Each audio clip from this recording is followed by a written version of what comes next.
This is the Stine Seedcast. I'm your host, David Thompson.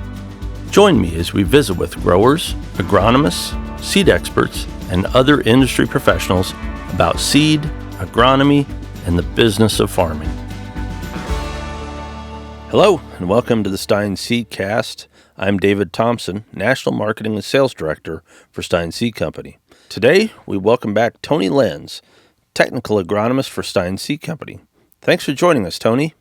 Thank you. So, as an agronomist, Tony is, of course, well-versed in all stages of the crop production cycle.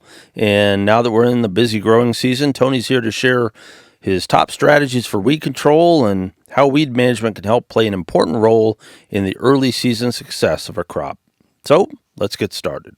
Well, so Tony, you've been on the Seedcast before, but I guess for our listeners, just briefly, tell us a little bit about yourself and the area that you cover. Yeah, thanks for having me back, David. Been with Stine. It'll be going on 26 years now. So when you put a date in front of it, sounds a long time, 1999, Yep. right? Yep. Some of the people we work with, 1999 was not even in their thoughts. So That was a different century. Yes, it's been a while. So we started out on the agronomy team, back in 1999 when we started the agronomy program. I was a part of that, and then did that for quite a while, and then actually got into being an RSA, so regional sales agronomist.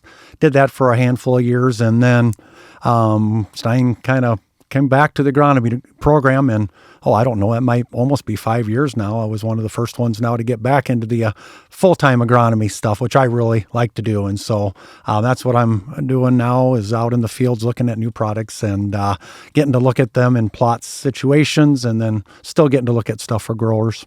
Yep, good. Well, and that's why I wanted to have you on, because you cover a good area of our trade area, and you've been around the system a long time. So as we kind of are setting up this conversation, the hard part about early June is, depending on where you are, it seems like every year there's a myriad of different stories. Areas are too wet, too dry, too hot, too cold, and it just depends on where you are in the country and what's going on this year. But I guess I'm curious in general, right? Once the crop is kind of up, it's emerged, it's growing, what are the things that growers should be thinking about now that their crop is actually on its way? Yeah. And I guess I'm going to still tie it to some of these people that have just planted, right? We're into that time frame where there's been some really wet conditions and they were not able to get in. Otherwise, we have some dry areas where the corn is really tall and they're already in that next phase of weed control and things. But right now, I would tell you is we've got growers, we need to get out and do stand counts, right? We need them to get out and see what that crop did. How did it emerge? I think is a big part of our company philosophy and us as agronomists, seeing where we're at, because we know we only have so long to replant that crop. So I think getting a good evaluation where we stand right now. I'll just give you an example. In Iowa, we've got certain dates cutoffs. June 10th, we'd like to have insurance dates that we'd be done with corn when they're dealing with that. And then the 25th of June is what we look at in Iowa anyway to get done replanting. So to me, that's always a big part, if we're all over the board with crop stages, to make sure and evaluate where we are on that. Another thing I'm looking at with growers is, side dressing some nitrogen right now, right? If that corn is getting up there and going, how much, if they didn't get a lot of nitrogen on, if we had a lot of wet conditions, maybe we're seeing how that corn plant is turning yellow and we need to get some nitrogen on. And then just back to that weed control thing is did you put a pre down? Do you have a clean field to start with? Or did you decide to only run post herbicides and now we have to get after some weeds? So I think to me, those are the big things that I really look at this time of year. So you just kind of segued into kind of my next part of this conversation, which is obviously weed management. So, effective weed management starts before the planter rolls, at least having a plan, right? But I guess at this stage in the process, now that, the crop's up and going, what do you advise growers be mindful of and thinking about, especially now at this early stage in the crop development in terms of weed management? And our growers are going to be all over the board on that, because you had some that had a pre-down, right? And it's working really well. And maybe they're going into these fields where they've got some time. They've got some time where they can wait longer, let that corn and beans get up and do that application. But then we have other growers, maybe that were no-till, did a burn down situation, killed those weeds off, and now they're starting to come back. Or maybe there was some pre's And some of the west areas that I take care of, when we get out and you get in Nebraska and some of those areas, they were very dry. So some of these herbicides haven't really activated and didn't do their job. So to me, it's seeing whatever program you had originally, and now we have to hit these weeds at appropriate time. So if you talk to, I always follow that philosophy is we want to get after weeds pop can size or smaller. But if we didn't have anything down, and I'll use the example that we're going through in some areas where it's been cold and wet, the crops have kind of slowed down, you can't get in the field, and now if you didn't put a pre down or burn down, you've got some weeds that are really tall. So are they past that pop can stage? Then we have to really start looking at when can we get back into that field? How stressed is your corn and soybeans at the time you're going to go back into that field? We don't like to rush right back when the crop is stressed, because then that herbicide stresses that plant even more. So, when you always want to talk in some generalizations, because I know growers are at all different stages, Sure. but we got to get after the weeds and get ahead of them, right? You got to get them when they're small. And if you can't do that, it feels like you're chasing them all summer. Well, and yeah, you bring up a good point. There's a difference between having a plan and having the plan work out according to plan, right? So if you put a pre down, you've got that little bit of coverage, or maybe you plan for an early post application. Now it's cool and wet, and now you got that challenge. Or, as you described, maybe you have a pre down, but it didn't activate as well as you'd like. So now what's plan B? What's plan C? What are you going to go to? Yeah. So Yeah. those are the challenges. And obviously, one of those other challenges, I assume, is what the weed profile is in the field that you're working in. So you touch a lot of areas of our trade area, some in Iowa, some in Minnesota, some in Dakotas, some in Nebraska. I might leave anything out. That's About it. So I wondered, what are those sort of driver weeds that growers in your area are really, really wanting to pay attention to? We can go back quite a few years, but I would tell you a lot of the country still deals with, all you have to do is say water hemp, and it just makes most growers cringe, Yeah. right? We've had that problem with that. We've had some resistance when the Palmer amaranth has come about. So these resistant weeds that start to form, that seems to be when growers really they pay attention then, right? When they know that some of the herbicides they've been using aren't working anymore. So when that happens is we've got to hit it with different modes of action. We've got to get after that. We've got to you're doing a pre, you're doing a post, you're adding a lot of different chemistries. You're not just spraying the old days of just glyphosate or glufosinate. You're just not able to just do that. And I think, again, in some areas, I call them the manure weeds that we've had all the time, where growers have livestock. They haul that out, and I kind of classify that group with that velvet leaf lamb's quarter that can really take off and grow. So growers that would be listening to this that understand that if they've got livestock, that's something when we haul manure weeds that really can cause some problems. And then if you want to talk to I call it the no-till group, they have a little bit different, maybe perennials that are out there. This no-till group that that are out there, like mare's tail. You've got some kochia, some of those things I deal with in South Dakota that can really be a problem with, even with the glufosinate and glyphosate. They really seem to struggle. And you got to remember, in the spring, those weeds are already tall when they get started, especially in a no-till situation, that you got to get ahead of that. And that's where that burn down really comes in. But to me, kind of categorize them by that kind of grouping gives you an idea of some of the main ones. Well, like you said, every part of the country is a little bit different, but I guess I'm curious from your perspective, are there just in general, there's some general agronomic practices and things that can help the grower set the stage for an effective weed control program, generally speaking? I like it is just like you're picking your seed. What did well? What chemistries worked last year? Was there a weed that came through that you had a problem on? And that's what winter's about to me. I mean, we've got a lot of, in some areas, downtime, right? We need to know going into that, back to the driver weeds, what are getting after you? I think when we started seeing some issues with glyphosate not working as well, we went back to pre's. And to me, I can't say that enough, being able to put a pre down, get something with residual in the soil. That's what you want to talk about, is residual, whether it's 4 weeks, whether it's 6 weeks. What it is biting time for that crop to get out of the ground, because in late May in 2025 right now, we battled corn and beans that kind of stopped growing. They really stopped growing, and they really struggle with some cool wet across the whole country.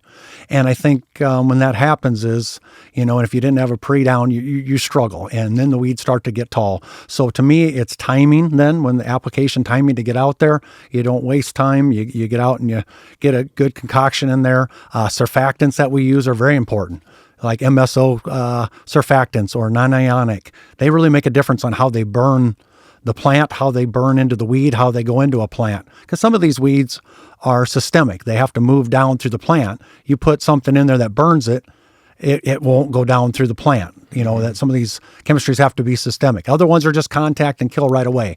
So I think growers working really close with their chemical distributors. We're all seed guys, but yet we still want to know and we still want to be on top of it, because I think that's really helped us having Enlist varieties. Is we've really learned our chemistries, I think, pretty well, trying to know that. And when you're dealing with Enlist, I think we're working with growers really closely on what do they run for gallonage, what are they running for surfactant in there, how much rate should they run. I think Stine ISRs and Agronomist and the retail people have done a really good job of really helping us make sure Enlist works and make sure Liberty has worked. As another herbicide, making sure Liberty, you're doing it right. And I think that's why we really haven't seen much resistance in Liberty, because I think back in the day, David, if we go back, I think we really preached to our growers that, gallonage, put gallonage on out there. Don't let the weeds get out of hand. Make sure you spray during the heat of the day. Everybody followed those rules, I thought, pretty well, and you really haven't battled too much problems with Liberty. And I think, to me, that's very important to tell that story all year and make sure everybody's all on the same page. Yeah, and that's a good point. And I think the other thing that's happened over the last 10 or 15 years is probably a tendency to, subscribe to that, multiple effective modes of action, right? Which is so important to keep resistance at bay, because at least if you're hitting it with two things, you're much less likely you're going to gain resistance in one of the others, right?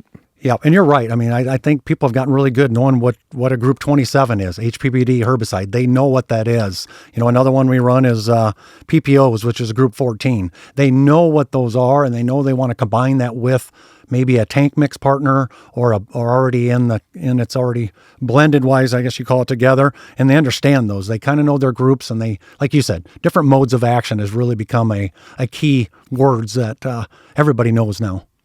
Now, a couple episodes ago, we had Bill Kester on. He talked about, that period of time right after planting and up through kind of that crop emergence. So in terms of that, when you get from emergence from the early crop vigor to canopy, how does all of that influence weed pressure and what kind of success we're going to have at keeping that field weed-free? And sometimes I know we always want to rely on a herbicide, right? We always want to rely on something, but you hit it exactly. What we need to remember is one thing that doesn't always cost you, right? It doesn't cost you to make sure you get canopy, right? If you can get that plant up and out of the ground, get it to canopy as fast as it can, it's the best thing for anything. I always use, once I get my corn plant, I want 95% light interception. I want it to catch all the sunlight it can. So what are we dealing with nowadays? We have people in narrower rows. We've narrowed some of our beans up. We've narrowed our corn up. We're trying to get canopy as fast as we can. That part, to me, doesn't cost you, because we can get that canopy and it can stop those weeds, the next flush, from coming, right? I mean, if we don't get the canopy, then we have to rely on a herbicide later in the summer. So I know no-till soybeans take a little longer to get to canopy. I always tell growers, boy, you almost have to walk away in my part of the world, till July, before we start to see something through the trash and get those beans up. Granted, it conserves a lot of moisture. It may take a little longer for canopy. Sure. So there's kind of a trade-off back and forth. So to me, as no-till guys, if they can get their proper weed control there, that's a key way of controlling weeds, is get the no-till to help do that, plus conserve moisture. But to get that corn and soybeans to canopy as fast as it can, the old theory was, what'd you always hear? Knee high by the 4th of July on corn. Boy, I want June 4th if I can have it on knee-high Right. corn, right? And last year was really close. I think this year we were on pace in some areas in my part of the northern world, where we want canopy in June in my part of the country, when we're talking that, Iowa to Minnesota to South Dakota, up in that part of the world. So that part plays a part. So back to that, light interception is going to and then you're going to control your weeds. So that's what's so important. And don't slow that plant down. Like maybe we've seen in May where we saw some cold, wet conditions that set us back a ways. So the time you spend now in the early part of the growing season at trying to keep, weeds controlled, how much of an impact generally can that have on ultimately the success of that crop at the end of the season? I go back to just really two basic things you think about is that weed is growing like your crop. So what is it doing? It's taking that moisture away from your corn and soybeans, right? So that to me is a big thing. As I go west, I deal with just way less moisture. When we get into, we can do very, very well in March, April, May, and then we get to that part where we get into July and August and that moisture shuts off. That weed wants to take that same kind of moisture away from that plant. And it's also going to take it away it's going to take the nutrients away from that plant. So all that goodies that you're putting out there for that. Yeah. And we can kind of back up and say that is another thing that weed is doing is stopping you from getting to canopy, right? That is slowing that plant down through late, let's just say if it's July or whatever it may be in my part of the northern world, where it's really important to get to flowering. We want to get to that, get into pollination period. And if you haven't shaded the rows, you're wasting a lot of energy that plant probably should be putting into that ear, and it's not doing that. And same thing with beans when they're flowering, in late June and July. They want all the nutrients that they can use during that very key part of reproduction stage. And I suppose probably, we talked about driver weeds and some of the heavy hitters that always get all the headlines. But the hard part, like you said, where you have the competition for moisture and nutrients, I mean, it can be, grass control is just as important because grass drinks a lot of water. I suppose. David, you answered it right. What I was going to say there is that one thing I didn't talk about on that other side. I was talking about broadleafs, but you're exactly right. Is these grasses are something so simple that we've always killed maybe with glyphosate, we've always taken them out, but grasses eat up. It's amazing what they do. And I know as I talk to Bill and some of these in the South, you get down with Mark and them, is grass probably is one of their biggest issues they run into in the South is it just keeps coming and coming. And, and it seems like maybe up north, we can get ahead of it. But if that gets away, it's sucking nutrients and water. Yep. Yeah. I guess as you think, about our products that we offer to our customers, obviously these days, seed and traits are intertwined and everything that we do has, some effect to that. What are some of the things that we offer today in our lineup that you think have been particularly effective at helping growers either establish or maintain the opportunity for good weed control? Yeah, I guess when you get to this age, you start to reminisce. And when I was thinking about that question, I'm kind of thinking back to when we started in the 90s. We started with glyphosate, and you could do no wrong. Yeah. You could just spray it. You could spray half rates. You could spray whatever you wanted to do. Yep. You could spray tall weeds. You could spray in the middle of the night, and it was good. I mean, in the 90s, we did really well with that technology, and then we just kept evolving. And then, Liberty came about, and we had that Liberty option like we maybe mentioned earlier in this thing. So we've done really well. So now you're looking at some of these combinations that are so good right now, and we're looking at our Enlist platform right now in the soybean side. It is doing so well. I think we had great straight Liberty varieties back then, but people were ready to move, I think, because they wanted that herbicide control, right? They needed something else post-applied when the stress started to come on that plant out there. And Enlist just has done so much for us, and it's safe. It's a safe product to use around other crops. And so, that Enlist platform is just been fascinating to be a part of, to see how we've controlled some of these. Let's go back to water hemp. Let's just go back to it. It's a weed that just adapts so fast that we got to worry about. you know, and by having Liberty in that option and that Enlist, it has just really helped us there. So I really like that on that side. You know, I still think glyphosate has done great in our corns. You know, we still do well to clean up grasses with glyphosate in there. If guys just want a straight, you know, GT corn from us as a company, they can get that and just spray glyphosate on it and do really well, you know, right now. There's Callisto families out there that have been doing really well in the corn family. So, you know, your HPPD herbicides, you know, Group 27s have been really popular in the corn herbicide family. I think we're using them a lot, and maybe we're overusing them now. And that we have to keep talking about that is the more we use something, weeds are going to figure it out. They will figure their way through it. But I think by having this mode of actions in this Enlist and some of these combinations out there, it's really helping us, you know, and Extend Flex does, you know, something like that too. You know, it occurs to me from our years of working with all these different traits, there was a weed scientist who said one time, the best time for a grower to change their weed control program is while the current one's still working. And that struck me as such an odd thing to say. But if you think about it, he's saying, hey, while it's still working is the time to change things up. Do something different. Then you can come back to this. Don't ride this one into the ground and then go on and do something else. Yeah. And so if you think about it long enough, you're like, okay, I get it now. There's nothing wrong with that, of mixing products, you know, actually figuring out what he's going to do in his mix and doing that instead of just one product, mix and load and just keep going and not, we got to stay ahead of these weeds, and it's a little bit more. So, you know, we talked at the outset about your decades of experience here and all the time you spent working with our grower customers and farmers in general. So I just wondered, from your experience, what are some of the more common maybe missteps that you've seen growers make when it comes to weed control, especially early season weed control? My biggest thing is when we think we have time, you know, and then the rains come and then we get wet and then we get cold.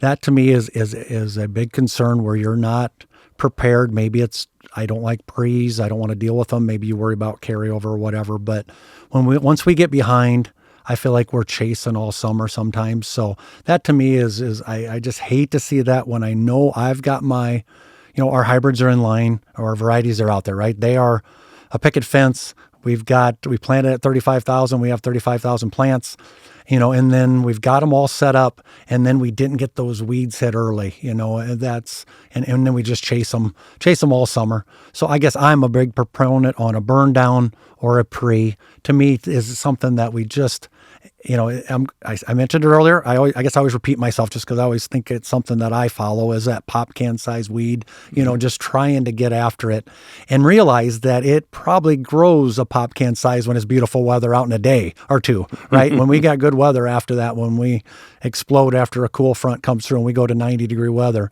that weed it grew faster than your corn and your beans did. So, you know. Yeah, and the hard part, I imagine, is, you know, that's really, you start out with this crop that has all of this, you know, potential, right, for yield.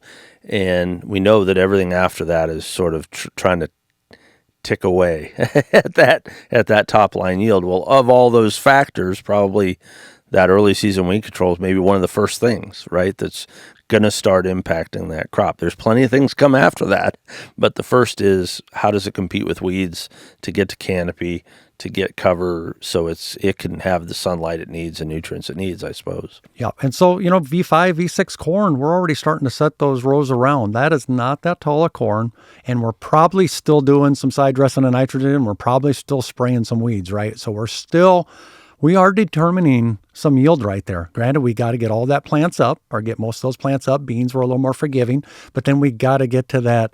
That's such a crucial part of V6 stage where, you know, we're really starting to determine some yield part of it. So that, to me, I consider that still early season, right? It's still a part of that early season control, and not to take that for granted. Yeah, yeah. So you get out a lot and talk to a lot of growers. So I guess I wonder, what's one piece of advice you'd give to a grower who's telling you, hey, I really want to make sure I stay ahead of weed pressure. I want to make sure I'm doing a good job to give that crop its best chance of success. no matter where they are in the growing cycle, what's one piece of advice you'd give to them? I think the biggest thing is walk your fields. I mean, just get out in them, because we take stand counts. I hope growers look at that. They go back to see if they want to replant. But that next phase is just keep scouting fields. You can't scout enough. Whether you have a crop consultant that's working with you to do that, whether a Stine seed company, we have a rep that is out there walking your fields with you and just says, hey, did a stand count, but you got a lot of, grasses are starting to come. Maybe it's time to get out there and hit it, or you as a grower are out there diligently walking and scouting those fields and making sure that you have a game plan when you're going to hit those weeds. And again, seeing if there is some stress on that corn and bean plant, see what it looks like. See if it's really yellow and sickly looking. Then we have to maybe wait 48 hours, 72 hours until we get that a warm spell where those weeds are going to actively take it in and it isn't going to hurt that corn or soybean plant. So to me, I can't stress that enough. Is just you just can't walk enough fields or get on these side by sides and start going up and down the row. Be active and keep an eye on things. Mm-hmm. Well, Tony, thanks so much for joining us today on the podcast and sharing your insights. Again, it's such an important and critical time of the growing season as that crop is starting to stretch and move into the next phase. And so weed management should be top of mind for everybody. I appreciate you sharing your insights on things they need to be thinking about as they head into the growing season and now they're in the growing season. So as always, pleasure having you and thanks for joining us. Thank you so much, David. Thank you for listening to the Stine Seedcast. To never miss an episode, subscribe to the show on your podcast platform of choice. Have a question for our experts? Email asktheseedcast@stineseed.com to have your questions answered on a future episode. To learn more about Stine Seed Company, visit stineseed.com. And remember, Stine has yield.